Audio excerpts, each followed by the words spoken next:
Our story is about Jordan and his little sister Nicole. They don't get along very well. Nicole is a straight A smartass, while Jordan is too cool for school, which makes him jealous. But they share two things: enemies with twin ginger bullies, Kyle and Kara. This time, brother and sister twins. Okay, we don't really see that a lot.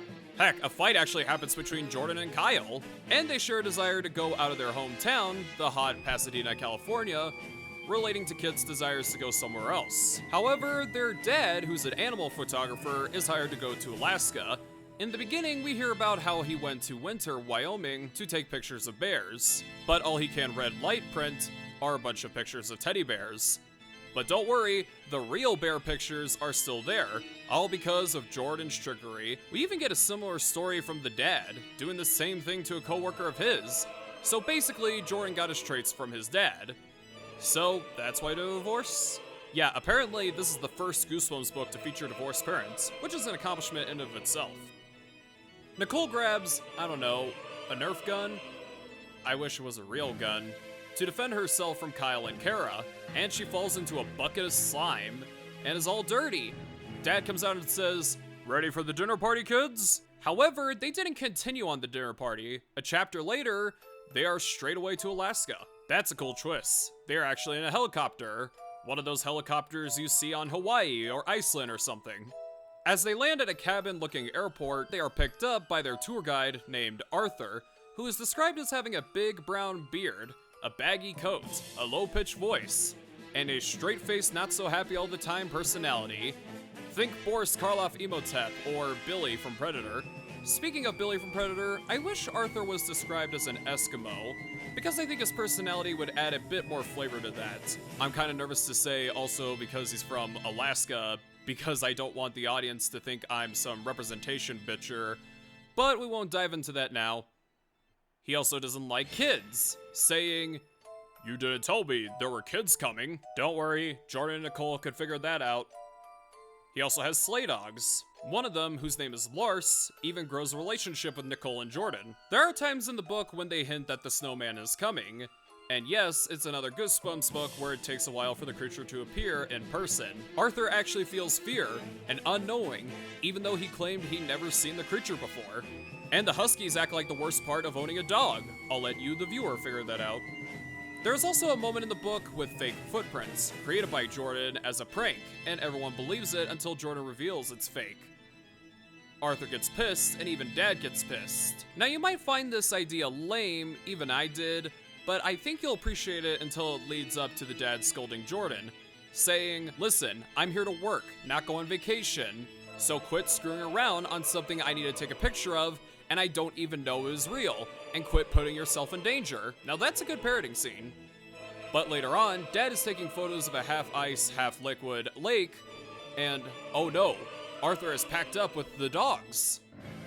As the kids ask what's going on, he screams at the dogs and just rides away. The kids chase after Arthur, but as they lose him, they get lost in the dunes of snow. They try to follow their footprints back, but Chloe holds on to Jordan's arm in fear.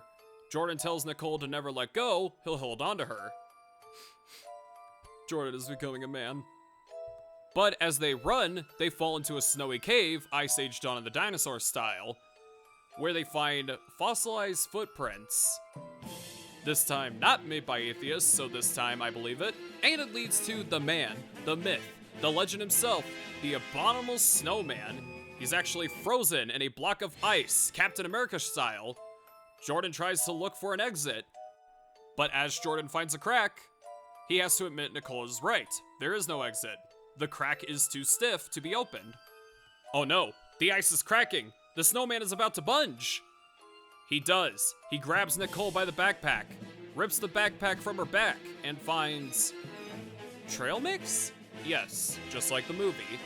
If you think this is stupid, I think there's a reason for it. Maybe he likes whatever element is in chocolate, or peanuts, or raisins, or whatever retarded scientists think. And he goes back kicking their asses. He picks them both up by the necks, and yanks a boulder to the outside. Where could it be taking them? Then a dog starts barking. The snowman puts the kids down so he can have a wrestling match with the dog. The kids run away and head to the cabin, It turns out Arthur left the dog Lars behind. Now I have a theory about this. Either Arthur was a coward or malicious, and he knew since the kids were bonding with Lars, he decided to leave him there as company. And then Dad comes back. Usually they would have him looking for the kids and worried as all hell, but while the kids were having their own Indiana Hose adventure, the dad was still taking pictures of the body of water.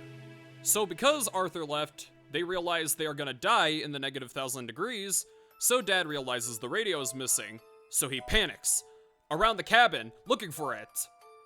Then he remembered it's hidden inside a sleeping bag.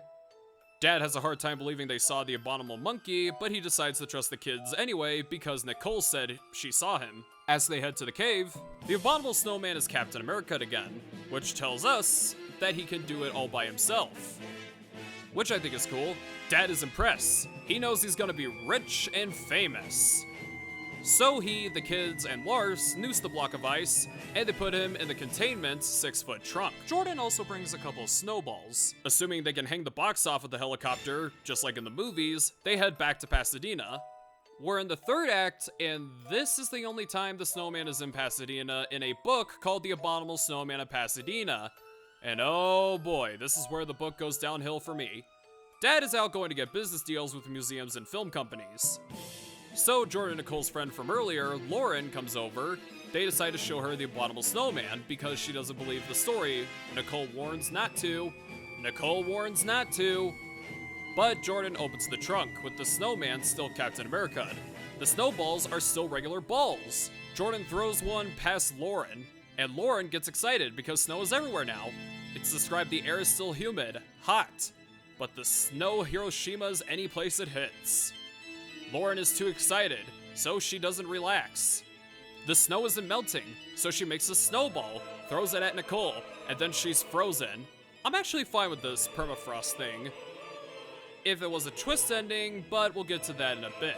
And after putting her on the stove and the furnace, Nicole still won't melt. She's as cold as ice.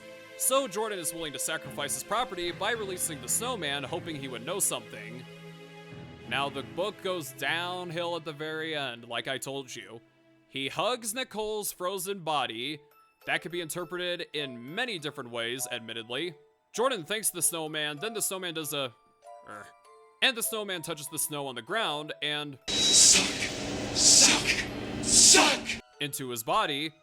But since Pasadena is too hot for the snow monkey, he does a loud scream and runs off somewhere else cold. The dad comes home disappointed, saying, "How am I gonna do this now? At least I have the pictures."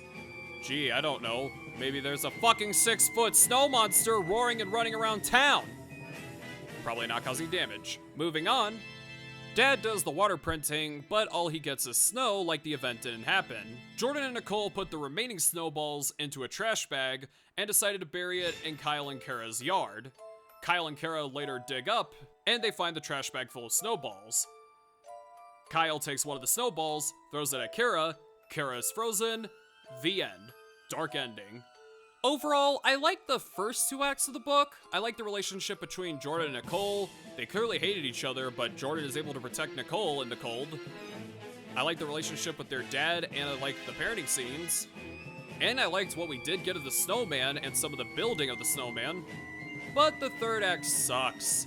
I would have liked it better if the snowman went on a rampage in Pasadena in a book called The Abominable Snowman of Pasadena.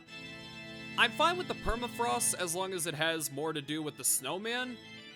Heck, most of the book takes place in Alaska, not Pasadena. It's like the writers of the Goosebumps movie read this book and said, you know, there's a lot of potential with this guy. Let's give him his redemption arc. I also like the book's moral. Just be grateful where you live.